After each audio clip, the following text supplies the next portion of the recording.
So this is an interesting proposal that's being thrown around. Do I think it's accurate? Possibly. Do I think it's going to happen? Probably not. It'd be funny. It would end up destroying not just Disney, but also Apple. But it'd be funny if it actually did happen. But reports are coming out that Disney could be sold to Apple under returning CEO Bob Iger to cement his reign basically as the de facto leader of Disney. He's going to sell it off to Apple. Now, these talks were in process beforehand. I've only heard secondhand what that would actually look like. I don't know. Is an actual possibility. This is a world. Everything's a possibility almost. What? But nothing is certain. The only things certain are death and taxes. But why don't we get into this? Now, again, I do not think this is going to happen possibly ever. If it does happen, I'll eat crow and I'll say, hey, it happened. But I don't think it will. This just feels too perfect. Well, I mean, not perfect, I think, just too weird and too scummy if you kind of figure out what I'm saying. Ever since Disney bought Pixar Animation Studios in 2006, there have been rumors that Apple could or would buy the Walt Disney Company. Now that Bob Iger is back in the CEO chair, speculation is back that he could cement his legacy with a sale to Apple or some other mega buyer. Do I ever think Disney is going to be sold off? No, I really don't. That is too big to sell off to another company. It is always going to remain its own thing. Besides, it basically ends up becoming a very de facto monopoly. Like, that is too big to move, and people would come in and look at every fine detail, and they would be finding a lot of stuff that ain't so pretty. According to a story in The Wrap, I don't know anything about The Wrap. I feel like it's very bad. A studio insider said, this is a pinnacle deal for the ultimate deal maker. During Iger's tenure, he went on a buying spree, acquiring some of the most high-profile entertainment companies in the world, including Marvel and Lucasfilm. When Disney introduced Disney Plus, their subscription streaming service, it was an instant hit. It was an instant hit because there was nothing going on at the time. It was the middle of COVID. So when Disney Plus came out, yeah, everybody went there, but the only thing you had was Mandalorian and a bunch of other stuff. I mean, I rewatched Boy Meets World over and over and over and over and over again, but you didn't have anything else. And I get so annoyed when articles point this out. In 3 years, Disney Plus has acquired a little over 164 million subscribers. They don't take into account that how many of these subscribers are free, how many of these subscribers are wrapped in with the bundle deal, because they end up combined with Hulu and ESPN. You can't do that. Okay, I get it. Disney has a lot of subscribers over the 3 different streaming platforms, but they have bundle deals. So one person can be subscribed to all 3. You can't count those as all individual subscribers. So until Disney gives us the actual number of legit subscribers and active users, you don't know those numbers. And I really get tired of articles saying, well, over these 3 different platforms, they have more subscribers than Netflix. Well, how many of those are the same person? How many of those people have the bundle deal? How many of those people don't have the bundle deal, but is still one person? They're overtaking Netflix in the total subscribers. We cannot say that definitively. Numbers Apple can only dream of for Apple TV Plus, but whoever even uses Apple TV Plus? I don't even use Apple TV Plus. I keep forgetting it's a thing.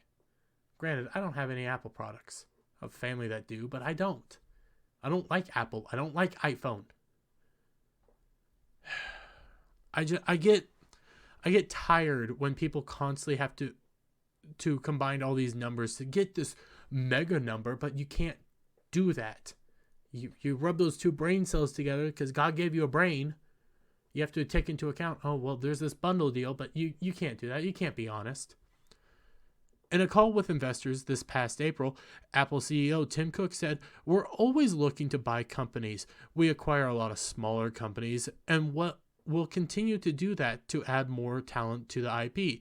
We don't discount anything big if the opportunity presents itself. I won't be looking at our inventory with you on this call, but we're always looking." Wait, what? Oh, he was saying that to investors. Sorry, my brain. They're always looking for new people, but does that mean he's willing to put down the several $1 million it costs to buy Disney and all of its debt? Do you actually want to purchase Disney? Probably not.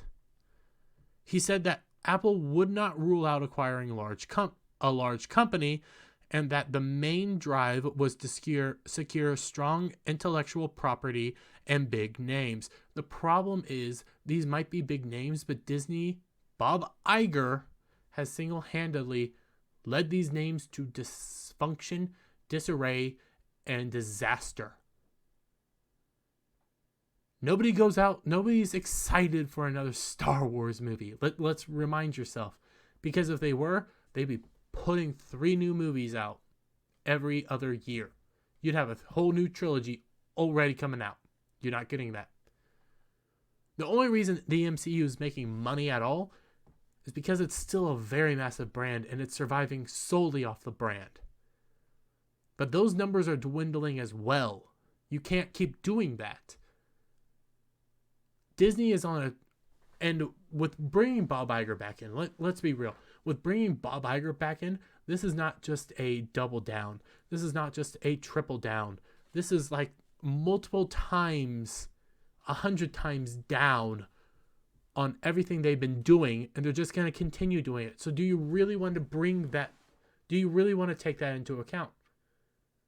Now, is Apple a super smart company? No. Would Apple possibly do this? Probably.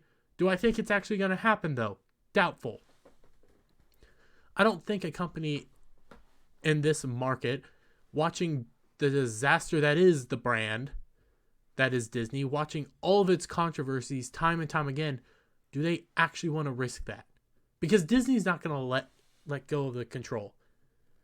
Apple might purchase Disney, but Disney's still going to act like Disney. Iger, who was close friends with Steve Jobs, co-founder, chairman, and CEO of Apple prior to his 2011 death, thought Apple and Disney could have merged in his 2019 autobiography, The Ride of a Lifetime. He said, "It's impossible not to have the conversation with him in my head that I wish I could be having in real life. More than that, I believe that if Steve were still here, he would have combined our companies or at least discussed the possibility very seriously." Yes, but that was back in prior to 2011 when Disney was still a massive corporation, a massive entity, a massive IP with very decent stuff. That was prior to all this stuff being sprinkled all over the place. All these little nuggets of just pure death. Back when Disney was still putting out relatively good product. It might have been at some points, but it was relatively good. People had high hopes for the future. That's all gone now, though. Iger and Cook also seem to have a very friendly and cordial relationship. In 2019 interview with CNBC, Iger said, "I think Tim has done a great job. And no matter what direction you look, no matter how you point, I think you conclude that the company is one of the great companies in the world." Probably greatest companies in the world, but what has Apple actually revolutionized in the last 5 years? AirPods? That's it. They've only added bits and pieces to the iPhone. They haven't revolutionized anything. So even Apple isn't this massive corporation that should be taking this on. When Apple announced that they were doing a streaming service, I laughed. That is the stupidest thing. Apple is not some brand that is putting out movies and TV shows. Nobody actually even uses Apple Plus. For the small people that do, I don't hear anything about it. This isn't a realistic expectation. Let's be real. The idea of Apple purchasing Disney isn't realistic. Out of all the companies out there, Apple could be the only perfect fit for the Walt Disney Company. A deal with Apple would strengthen Iger's legacy as well. Really?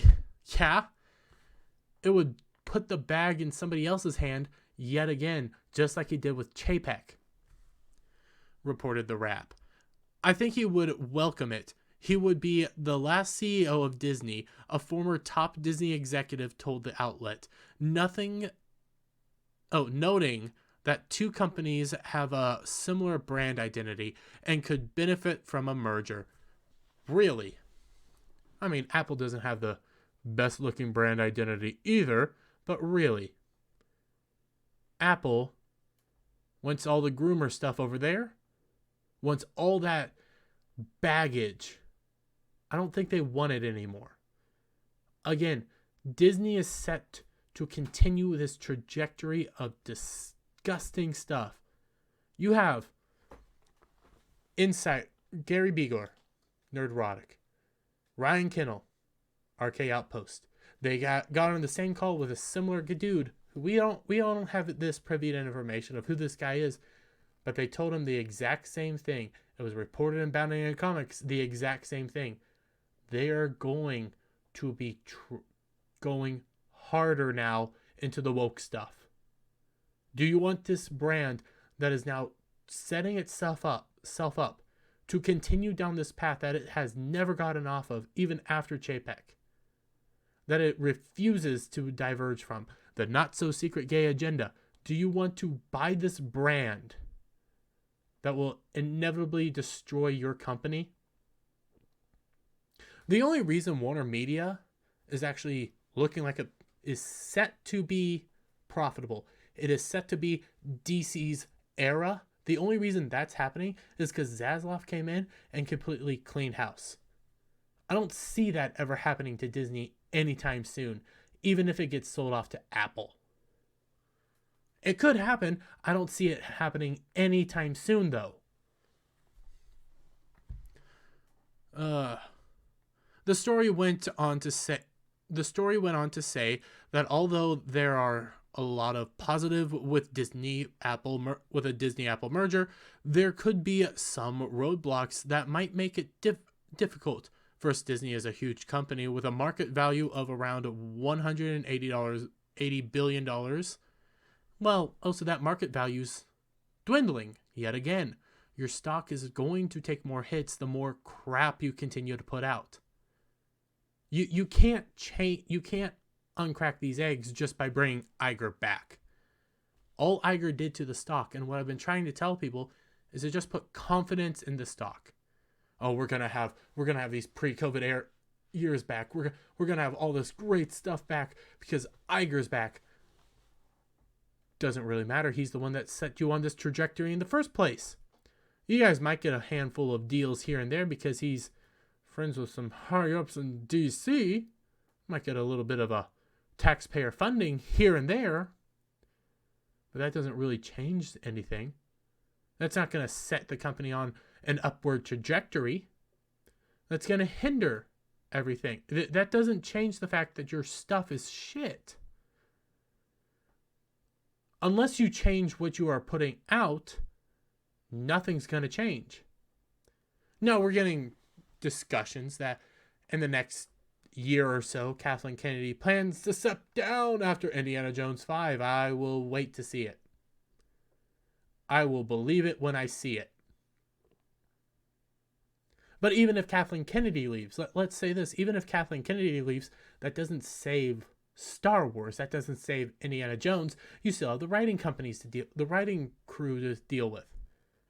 Same over with Marvel. People are saying, well, if you get rid of Victoria Alonso and Nate Moore, maybe that's going to be better. No, it's not. You still have the writing company. You still have Disney itself. What's happening with these brands is Disney. Disney is an infection. Disney is the disease.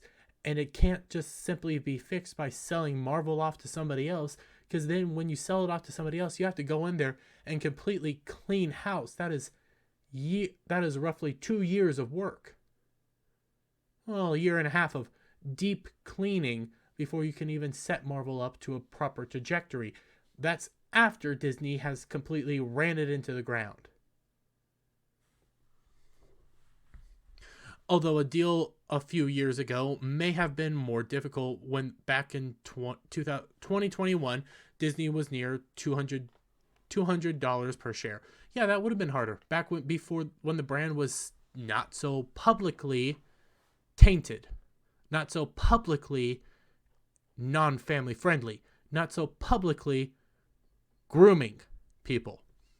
However, the stock has taken a beating in the last 8 months. A beating. It has taken a major hit in the last 8 months, and it's going to continue taking hits. All Iger did was put confidence in the stock. It didn't change anything. It hasn't changed any trajectories. Iger is still going to continue on this path. Another roadblock could be resistance from regulators. A deal of that size is likely to attract stiff antitrust resistance at a moment when regulators have stepped up efforts to block other recently processed media merger deals. Deals like the proposed merger of publishing giants Simona Shooter and Penguin Books, as well as Microsoft's proposed acquisition of Activision Blizzard, are drawing harsh regulation attention. Well, with the Activision Blizzard acquire, that's probably going to go through. I don't know anything about Simon and Schuster with Penguin Books. Probably going to go through. But it is right. You have the FTC, I believe. Yeah, the acquisition branches and stuff. They're going through things with fine-tooth combs, making sure that everything's on the up and up. Do you really want Disney to have these people go through everything? Well, you probably can grease a few palms, but what is all at Disney that they might not be telling everybody the truth on? Do you really want that chance? Do you really want a chance of all sorts of very disturbing and very criminal activities coming out from Disney? I don't think you actually want that. Whatever the case, the road is wide open for CEO Bob Iger. He's going to continue down the path he's always done. As he returns to the big chair at Disney, selling to Apple would cement his legacy as the last CEO of Walt Disney Company. The road is wide open with possibilities. Now, they do bring up a point. He could step aside altogether, hand it off in the next 2 years, like he's been brought in just to train his replacement, pick out his replacement and train it. He could sell it off to somebody else and say, hey, it's their problem now. But does somebody actually want to take on that responsibility, take on that challenge, take on that baggage and that definitive destruction of a company? I don't think so. Give me your guys' thoughts down in the comments below. If you liked the video, give it a thumbs up. Share it out with all your friends. Hit that notification bell for every time I put out a new video and go live. Oh, and hit that subscribe button first. And I'll see you on the next one. Bye for now.